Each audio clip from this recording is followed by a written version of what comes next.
नमस्कार। आज हम बात करने वाले हैं बांग्लादेश से आई एक रिपोर्ट की।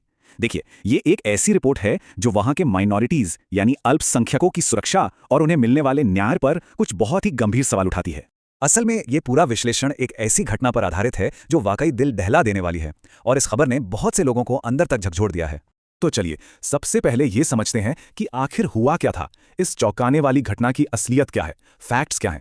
तो हुआ ये कि रिपोर्ट के अनुसार एक हिंदू नौजवान को एक गुस्साई भीड़ ने बेरहमी से पीट पीट कर मार डाला, और ये घटना हुई बांग्लादेश के मेमोन सिंह इलाके में। लेकिन इस क्रूरता का अंत यही नहीं हुआ। उस नौजवान की हत्या करने के बाद भीड़ ने उसके शव को भी आग के हवाले कर दिया। आप अंदाजा लगा सकते हैं कि यह हमला कितना भयानक रहा होगा। तो अब सवाल ये उठता है कि यह हिंसा आखिर किसके साथ हुई और क्यों हुई, मतलब पीड़ित कौन था और वो कौन सी वजह थी जिसके चलते भीड़ इतनी ज्यादा उग्र हो गई।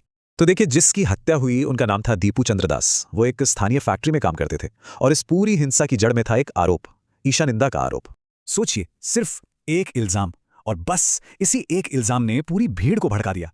और यहां यह समझना बहुत जरूरी है कि किसी ने भी कानूनी प्रक्रिया का इंतजार नहीं किया, नहीं, बल्कि भीड़ ने खुद ही कानून को अपने हाथ में ले लिया।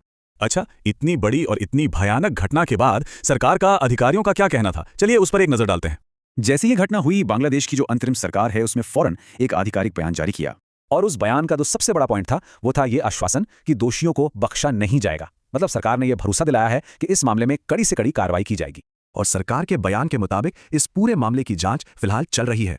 अब देखिए, ये मामला सिर्फ एक लोकल घटना बनकर नहीं रह गया है। दुनिया भर के जो मानवाधिकार संगठन हैं और जो इंटरनेशनल कम्युनिटी है, उनकी नजरें भी इस केस पर टिकी हुई हैं। जाहिर है, इससे निष्पक्ष जांच और न्याय का दबाव और बढ़ गया है। तो ये सारी जानकारी हमें एक बहुत बड़े और एक बेहद गंभीर सवाल की तरफ ले जाती है, और वो सवाल है न्याय का। क्या सच में इंसाफ होगा? दीपू चंद्र दास की हत्या का यह मामला सिर्फ एक अकेले इंसान की कहानी से कहीं ज्यादा बड़ा है। यह घटना असल में बांग्लादेश में जो अल्पसंख्यक हैं उनकी सुरक्षा को लेकर बहुत ही सीरियस सवाल खड़े करती है। और आखिर में सब कुछ घूम फिर कर एक ही सवाल पर आ जाता है, वो सवाल जो इस पूरी कहानी का सेंटर है। सरकार ने वादे कर दिए, इंटरनेशनल प्रेशर भी है, सब ठीक है, पर असली सवाल तो यही बना हुआ है, क्या दोषियों को वाकई सजा मिल पाएगी, या फिर ये केस भी पहले के कई मामलों की तरह बस फाइलों में कहीं गुम होकर रह जाएगा। देखिए, इसी सवाल का जवाब तय करेगा कि बांग्लादेश में इंसाफ का भविष्य क्या है।